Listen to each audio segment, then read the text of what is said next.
Welcome to the new question. ठीक है, नया क्वेश्चन आप लोगों के पास। A comma B R C comma D implies that A plus B plus C. Question आपकी स्क्रीन पर विजिबल होगा। For all A B C D belongs to N cross N. अब यहाँ पर डबल डबल क्यों आ रहे हैं ऑर्डर पेयर? देखो, डबल ऑर्डर पेयर वाला भी क्वेश्चन होगा तो बहुत इजी आएगा आपके पास। ठीक है, बस यहाँ पे कुछ चीजें चेंज हो जाएगी। जैसे ये फिर अगर डबल ऑर्डर पेयर वाला क्वेश्चन आता है, जैसे वहां पे ए कॉमा बी आता था, सबसे पहले तो आप देख लो वहां पर ए कॉमा ए आप लिखते थे रिफ्लेक्सिव के लिए। यहाँ पर क्या होगा, A comma B R C comma D है ना, तो आर ए कॉमा बी लेके चलोगे रिफ्लेक्सिव के लिए। सिमेट्रिक के लिए आप क्या लेते थे, A comma B belongs to R implies that B comma A belongs to R, है ना। यहाँ पर आप क्या लेके चलोगे, ध्यान देना भाई, ध्यान से, है ना।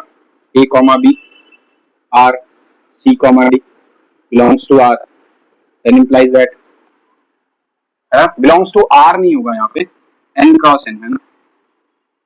देखो, यही यही लेना है ना, ये रिलेशन लेना है इसके लिए। ठीक है, तो then c comma d R a comma b also belongs to, जो भी हो एन क्रॉस एन जैसे है ये।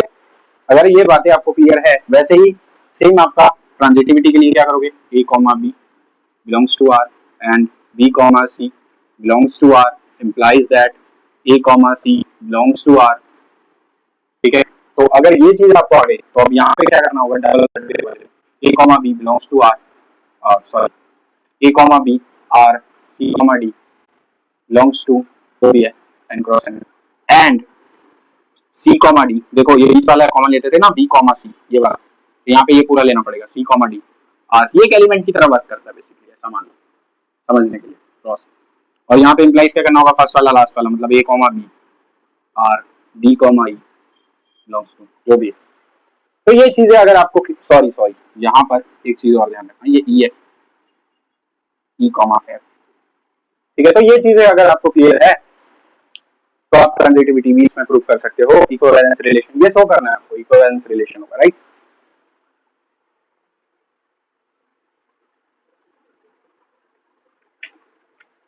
प्रीवियस ईयर का क्वेश्चन ट्राई करें आप लोग। ठीक है, is this previous year question? Yes it is. Okay, just try these things and we will sort it out. ठीक है, पहले इसको सॉर्ट आउट करो, बाद में गर्लफ्रेंड से झगड़े को सॉर्ट आउट करना, है ना।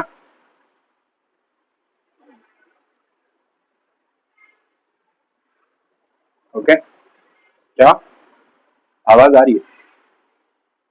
पहले वो रिलेशन जल्दी बताना भाई, ये रिलेशन पढ़ ले, वो रिलेशन बाद में भी बन जाएगा। ठीक है, चलो तो यहाँ का रिलेशन पढ़ लो, अपना रिलेशन भी बचा लो। ठीक है, चलो A comma B R C comma D ऐसा है। चलो अब क्या करोगे,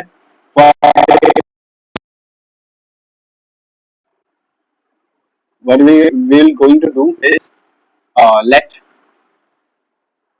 a comma b or a comma b belongs to n cross n। I hope ये आपको विजिबल होगा। n क्रॉस n ऐसा ले लिया तो इंप्लाइज दैट बाय डेफिनेशन, ये देखो a प्लस b, मतलब लास्ट वाला, मतलब a plus b equals to बीच वाले दोनों b प्लस c, मतलब b plus a, obviously which is always true, commutative, है ना, which is always true, right.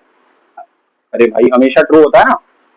ठीक है, तो क्या लिखोगे, here this belongs to n cross n implies that it is a reflexive relation। अब ये लिख लेना। ठीक है, चलो अब आते हैं for symmetric.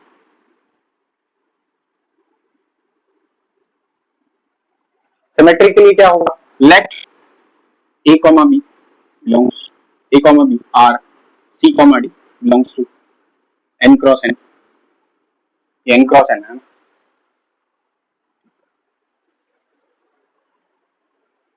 n cross n, then we have to show that c comma d r e comma is a comma b, मतलब उल्टा शो करना है आपको सिमेट्रिकली। अब ये खुद से करो, just try this one by yourself. ठीक है, I am going to do. So क्या होगा,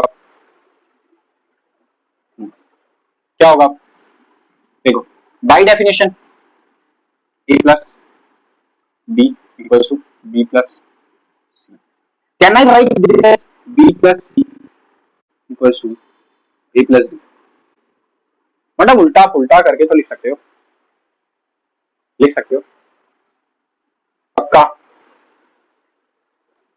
आपको यहाँ पे लास्ट वाले दो, और ये जो लास्ट के दो होते हैं, तो लास्ट के दो आपको चाहिए डी और बी,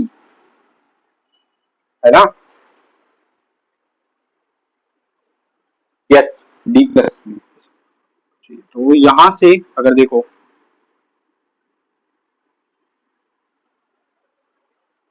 बस उल्टा ही तो करना है यार, या इसकी भी जरूरत नहीं है, I think d plus a equals to c plus b, देख लो यहां से इंप्लाइज दैट, अब बाय डेफिनेशन इसको सिर्फ ऐसे लिखा है ना, लिख सकते हैं by definition c comma d, मतलब ये दोनों यहाँ ए कॉमा बी होना चाहिए, है ना।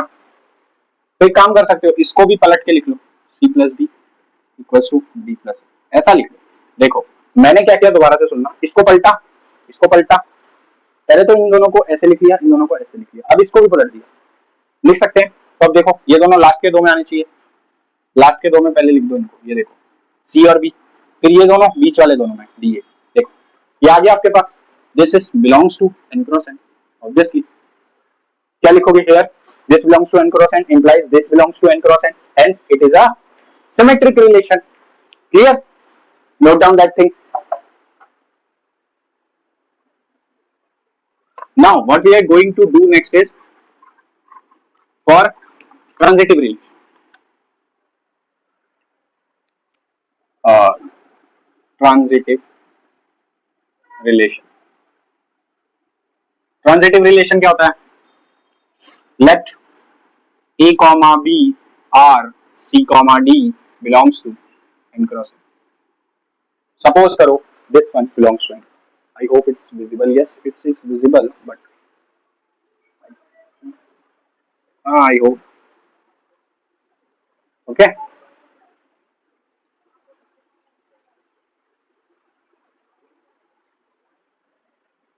yes this one belongs to n cross n implies that by definition, what is by definition, that is a plus b equals to b plus c। अब सुनना मैं यहाँ जो कह रहा था, इक्वेशन वन, ये सीबीएसई में आए हुए क्वेश्चन है, these are previous year questions, बहुत इंपॉर्टेंट है, तो ये मत समझना कि these are not important, okay, whatever do I do on this channel, just they are just your previous year questions, right?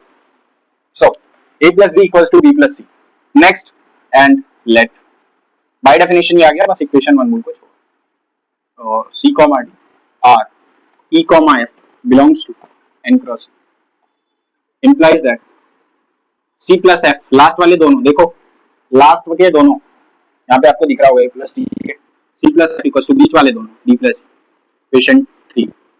अब यहाँ पे प्रूफ क्या करना है, सबसे पहले ये देखो ना, हमें चाहिए क्या, तो हमें चाहिए सर, हमें यहाँ पे चाहिए a comma B R e comma f belongs to n cross n हो जाए, अगर ये n क्रॉस n में बिलोंग करेगा तो ये लास्ट के दोनों का सम, मतलब a प्लस f बराबर बीच वाले दोनों का सम b प्लस c, ये चीज आनी चाहिए।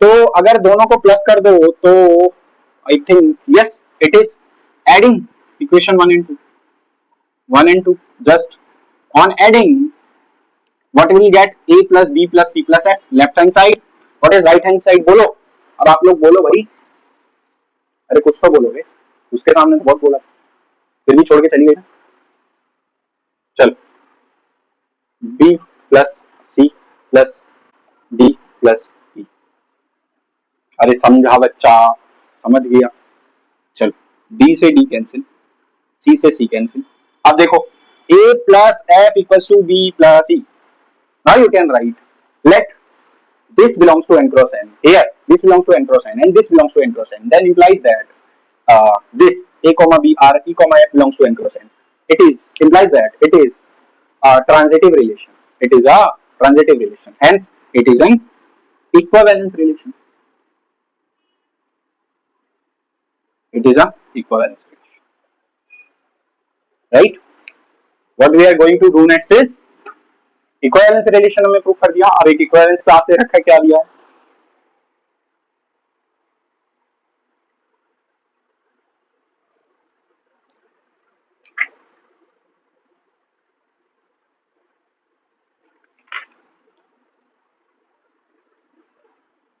चलो 2,3 और किसका पूछा है? 1,3 का आई थिंक 1,3 इसका क्लास पूछा है। क्लास पूछा जाता है तो इस ब्रैकेट में ऐसे लिखते हैं 2,3 का और 1,3 का क्लास पूछा, तो क्लास वही इक्विवेलेंस क्लास देखते हैं फॉर 2,3। तो इस डेफिनेशन में यहाँ पे 2,3 लगा दे, 2,3 यहाँ भी लगा सकते हो, उल्टा भी कर सकते हो, जो कर मर्जी करो।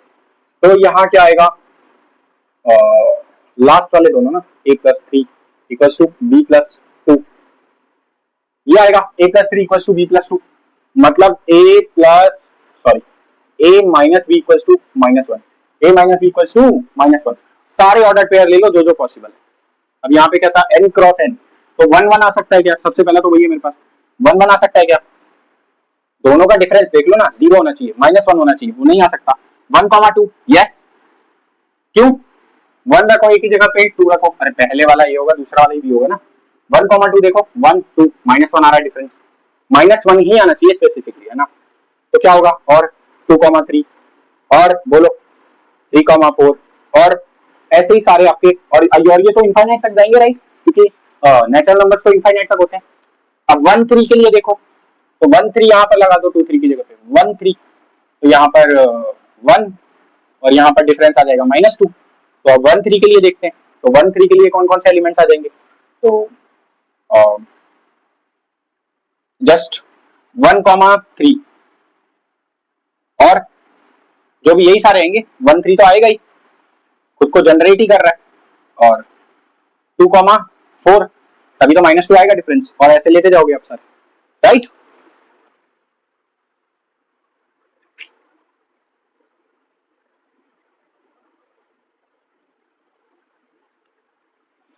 मिलते हैं नेक्स्ट वीडियो में।